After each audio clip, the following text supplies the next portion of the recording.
대학에서는 이주호판 교육계 4대강 사업이 아닌가라고 하는 문제 제기가 있습니다. 세고 최초라고 말하기는 굉장히 부끄러운 것이에요. 네, 조국혁신당 강경수입니다. 서희초 신직교사 일주기를 앞두고 이제 그 관련된 질문을 준비를 했었는데요. 제가 지금은 AI 디지털 교과서에 대해서 좀 더 집중적으로 질문을 하겠습니다. 이주호 장관님께 질의합니다. 그 국회의 그 교육부의 2025 AI 디지털 교과서 도입 유보에 관한 청원이 이미 5만 명을 넘어섰습니다. PT 좀 올려주시죠. 그거를 청원의 취지를 한번 읽어보면은요. 성장기 어린이 청소년에게 뇌 발달에 악영향을 미치고 여러 가지 부작용이 큰 디지털 기기를 수업할 때 사용을 축소하거나 유보하고 종이교과서와 글쓰기, 읽기 등 아날로그 교육 방식을 재도입, 확대하고 있는 해외 사례를 충분히 고려하고 AIDT의 사용 결정 또한 재논의해야 된다라고 하는 청원이 올라왔습니다. 다 아마 알고 계실 거라고 믿는데요. 네.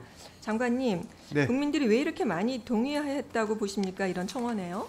네, 큰 이제 변화기 때문에 우려가 많은 것도 사실입니다. 그렇지만 저희가 그런 우려들을 좀 불식할 수 있는 사실 오해도 많으시고 또 우리가 불식할 수 있는 또 조치들이 가능하기 때문에 좀 저희들이 발빠르게 대응하도록 하겠습니다. 네, 알겠습니다. 네. 아까부터 사실 장관님께서는 홍보 부족이고 국민들의 인식이 부족하다는 말씀을 계속 해오셨어요. 정말 과연 그런지 지금 한번 살펴보겠습니다만 여러분 혹시 기억하시나요? 2010년도에 MB 정부가 4대강 사업을 할 때 그 정부와 한나라당에서 이제 반대가 굉장히 거세지니까 계속 홍보가 부족했다고 총공세를 했었습니다. 그리고 그러면서 이제 자유당 때로 돌아간 것이 아닌가 하는 당시 비판도 굉장히 컸었어요. 그런데 결론적으로 어떻게 됐습니까? 4대강 사업. 장관님 지금 결론적으로 어떻게 됐다고 판단하십니까? 뭐 4대강 사업에 대한 평가는 또 그 분야 전문가분들이 계시기 때문에. 그러면 MB 정부의 인식 부족이 문제였지 아무튼 홍보 부족이 이제 아니었다고 저는 판단하는데 사실 AIDT에 관한 것도 일각에서는 이주호판 교육계 4대강 사업이 아닌가라고 하는 문제 제기가 있습니다. 지금은 이주호 장관만 AIDT 홍보 부족이라고 하시는 것 같습니다. 진짜 홍보 부족인지 용산에서는 또 홍보를 안 하시는지 궁금합니다. 그리고 또 한 가지 여쭙고 싶습니다. 장관님, 해외에서도 이 AIDT 사업을 추진을 하나요, 안 하나요? 네, 해외도 뭐 다양한 사례들이 많이 있습니다. 그렇지 않습니다. 그렇지 않고요. 제가 한번 해외 사례를 말씀을 드려보겠습니다. 아까 국민동의 청원서에도 해외 사례를 한번 충분히 고려해보라고 해서 제가 한번 좀 살펴봤습니다. 스웨덴에서는요, 6세 미만 아동에 대한 디지털 학습을 완전히 중단합니다. 그리고 10세 미만의 글쓰기 수업에서는 태블릿 사용을 금지하고 있고요. 핀란드 사례를 보면은 초중학교에서는 종이책이나 연필, 노트를 다시 사용하도록 하고 있습니다. 캐나다에서는 초등학교 3학년부터 표현이나 비판적 사고에 도움을 준다는 학계 의견을 수용을 해서 필기체 쓰기 수업을 필수 교육과정으로 도입을 했습니다. 사실 제가 학교에 있을 때도 학생들한테 숙제를 낼 때 그 핸드라이팅 손으로 직접 써갖고 제가 제출하라고 하는 과제도 종종 냈었는데 사실 그 나름대로의 이유가 있었거든요. 네덜란드에서는 교실에서 태블릿, 인터넷, 스마트폰 등의 디지털 기기 사용을 금지하고 있습니다. 이런 사례는 굉장히 많습니다. 프랑스나 이탈리아에서도 이런 교실 내에서 모바일 기기를 사용하는 것을 금지하는 정책을 추진 중이고요. 이렇게 각계 선진국에서는 학교에서 디지털 기기를 과도하게 사용하는 것으로 인해서 집중력이나 문해력이나 학습력이 떨어지기 때문에 굉장히 많이 조심해야 된다라고 하는 그 이론이 많이 있습니다. 이걸 한번 보시면은요, 그 피사입니다. 아시겠지만 OECD에서 이제 피사라고 학업 성취도 평가를 하는데요. 우리나라의 학생들이 디지털 문해력이 OECD 국가 중에서 최저 수준에 이른다고 하는 2021년에 이미 그런 보고가 나왔습니다. 이제 유네스코에서도 2023년도에 인공지능과 교육의 미래 비전 보고서라는 것을 펼쳐냈는데 AI 기술에 대해서 검토나 논의나 규제나 로드맵 없이 교육 같은 공적 부분에서 바로 사용하는 것을 경고했습니다.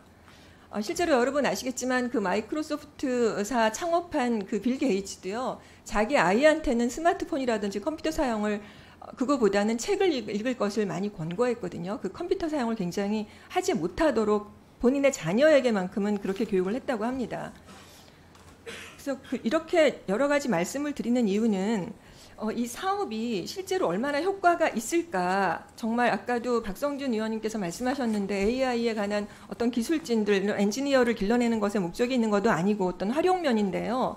실제로 효과성이 그만큼 검증이 되었어야 되는 부분과 더불어서 실제로 이게 아까 AI가 없는 AI 교과서라고 했는데 그 부분도 두 가지를 좀 면밀하게 살펴봤으면 좋겠습니다. 제가 좀 답변 좀 드려도 되겠습니까? 아직 질문하지 않았습니다. 제가 답변 시간이 또 확보되어 있기 때문에 말씀 좀 드리겠습니다. 확보는 안 돼 있고요. 제가 질의하시면 질문을 한 다음에 답변을 부탁드리겠습니다. 네, 그러면 지금 장관님이 지금 마침 답변을 하시겠다고 했으니까 이런 교육에 대한 효과성이 어느 정도 있는지 어떤 객관적인 데이터를 중심으로 검증하실 수 있습니까? 저는 사실은 어떤 생각이 드냐면 이렇게 거대한 국가 프로젝트를 어떤 파일럿도 없이 우리 학생들이 어떤 실험용 몰모트가 아니거든요. 이렇게 급하게 추진되어야 되는 이유를 정말 많이 궁금하고요. 지금 자신 있게 그러면 효과성이 있다라는 말씀을 한번 해보십시오. 네. 납득 가능하게 말씀해 주시기 바랍니다. 네, 감사합니다. 일단 이제 외국의 사례에서 이제 디지털 기기에 대한 이제 제한이나 금지 사례들도 있죠, 국가들이. 그렇지만 이제 그러니까 디지털 기기를 활용해서 AI 디지털 교과서를 포함한 그런 이제 활용해서 수업에 적용을 할 때는 상당히 조심스러운 접근이 필요합니다. 특히 이제 그거를 국가가 전체적으로 관리하지 않고 민간이 한다든가 이렇게 하면 이제 부작용도 많죠. 그래서 이제 그런 부작용의 사례도 많은데, 반면에 독일에서 지금 제가 알고 있기로는 한 주가 지금 이제 AI 디지털 교과서 시스템을 적용을 했고, 또 미국에서도 몇 개 주들이 지금 시작을 하고 있습니다. 국가가 나서서 이런 체제를 구축을 하면 어떻게 보면 그 부작용은 최소화하고 장점을 극대화할 수 있는 방향으로 이제 어떻든 간에 AI 디지털이라는 기술도 이걸 잘 사용을 해야지, 이걸 잘못 사용하면은 부작용이 나타날 수 있거든요. 그래서 가장 사실은 적절하게 사용할 수 있는 부분은 국가 교육 과정과 연결해서 교사들이 충분히 이거를 어떻게 활용할지를 잘 연수를 받아가지고 국가 시스템에서 이제 그걸 하는 것입니다. 그래서 그 부분에 대한 거는 많은 제한들이 있고, 국제기구에서도 또 심지어는 교사들의 연합체인 그런 에듀케이션 인터내셔널 같은 그런 이제 교사들의 단체에서도 이렇게 사용하면 굉장히 효과가 있다 하는 그런 이제 또 지지들도 많이 있습니다. 그래서 이거는 옳으냐 그러냐의 문제가 아니고 정말 적합한 방식으로 국가가 총력을 다해서 찾아내서 아이들한테 혜택을 준다면 그 가능성은 무궁무진하다. 그리고 그거를 어떻게 잘 할 수 있을까 하는 거에 대해서 많은 논의들을 할 때 대한민국이 정말 잘할 수 있는 나라다. 왜냐하면 IT 기술이 훌륭하고, 더 중요한 거는 교사들이 굉장히 훌륭하기 때문에 그 교사들과 IT의 그 역량을 잘 결합하면 얼마든지 좋은 성과를 낼 수 있다는 그런 지적들이 많이 있습니다. 장관님, 혹시 국회 입법조사처의 보고서를 한번 읽어보셨는지 모르겠는데요. 거기에 아무리 찾아봐도 AI 디지털 교과서는 우리나라 말고는 없고요. 2025년도에 초유의 전면 도입입니다. 우리나라에서요. 그러니까 세계 최초라고 그러시고, 아까 유아 통합은 세계 최고라고 그러시는데, 세계 최초 최고 자꾸 그러시는데 그 말에 대한 책임을 분명히 지셔야 될 것 같고요. 우리 국민들이 그렇게 수준이 낮지가 않아요. 이런 걸 다 연구를 보고 있고 다 여러 가지 정보들을 다 이렇게 취득을 하고 있기 때문에 꼼꼼하게 하실 필요가 분명히 있습니다. 이게 거대한 사업이기 때문에 그렇지요. 자, 이제 보시면 AI 아까 기술 얘기를 하셨는데 여기에 챗봇 기능이 있습니까? 우리가 지금 AI DT예요. 챗봇 기능이 중심이 되는 것이 아니고요.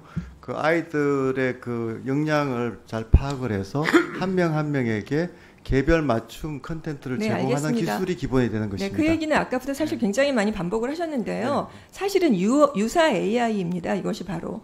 그러니까 굉장히 반복을 해서 그전에도 CAI라고요. CAI나 CAT라 그래서 컴퓨터 어시스티드 뭐 인스트럭션이라든지 컴퓨터 어시스티드 테스팅이라 그래서 CAI라는 CAT가 그 전부터 계속 도입이 됐었고요. 이것은 계속 반복을 해서 여러 번 할 수 있도록 이제 이게 서책이나 종이는 그렇게 할 수 없으니까 그렇게 할 수 있는 기능을 말하는 거지 실제로 AI 챗 GPT 같은 것도 보면은요 질문을 잘하는 것이 굉장히 중요한 그 컴퓨팅 사고 능력이거든요. 생각을 잘하기 위해서 책도 더 많이 봐야 되고 사고를 더 많이 깊이 해야 되는 것이에요. 더 많이 토론도 해야 되는 것이고요. 이게 무슨 계속 반복을 해가지고 어떤 정답을 찾을 때까지 여러 번 반복하는 것은 이미 그 전부터 있었기 때문에 세계 최초라고 말하기는 굉장히 부끄러운 것이에요. 그거는 이제 네. 예. 예. 네.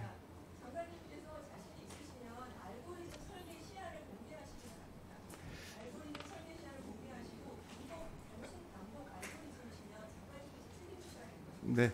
그게 이제 말씀하신 이제 컴퓨터가 이제 지원하는 이제 오래된 그런 반복적인 또 메스터리 러닝이라도 하고요. 그러니까 아이들이 그걸 메스터하는지 안 하는지를 다 파악해서 그 개념을 파악하면 이제 그 다음 개념으로 넘어가고 하는 그런 학습 알고리즘이 워낙 처음부터 시작이 됐는데 그게 좀 더 발전하면 이제 어댑티브 러닝 시스템이라 그래서 아이들 한 명 한 명한테 이제 어댑티브하게 적용을 하는 그 단계로 가면 이제 AI 기능이 들어가게 됩니다. 그래서 이제 지금은 이제 상당히 그런 기술들이 계속 발전하고 있기 때문에 말씀하신 대로 이제 기술적인 거, 알고리즘적인 것들은 정말 폭발적으로 지금 발전하고 있고 지금 우리가 교과서에 현재 AI 디지털 교과서에서 어느 정도 담을 건지 하는 거는 전문가들이나 또 개발사에서 적절하게 저는 결정을 할 거라고 생각합니다. 네. 네. 네, 추가 질의 때 또 질의해 주십시오. 네, 강경수 의원님 수고 많으셨습니다. 다음은 진선미 의원님 질의해 주십시오.